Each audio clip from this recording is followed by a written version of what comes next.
Hey everyone, this is Miss Kaburito again. Yan, I'm here again to show you one of my vlog the other day. Yan, gusto ko lang po ipakita yung mga iba't ibang mga funware or dishware na gagamitin soon sa aming restaurant po.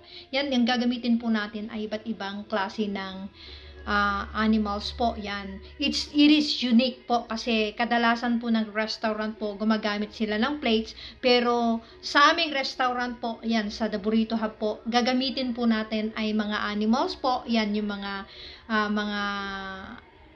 basta it's kind of unique na gusto kong kakaiba naman maranasan ng mga tao kasi and not only the one sa mga bata po dyan, hindi po pang matanda, hindi po pang bata to.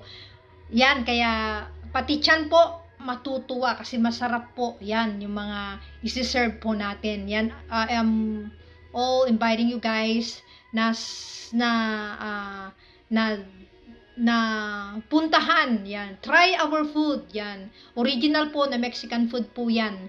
And like I said po, hindi po kayo magsisisi. Yan. Kasi hindi lang po sa pagkain, pati po sa gagamitin nating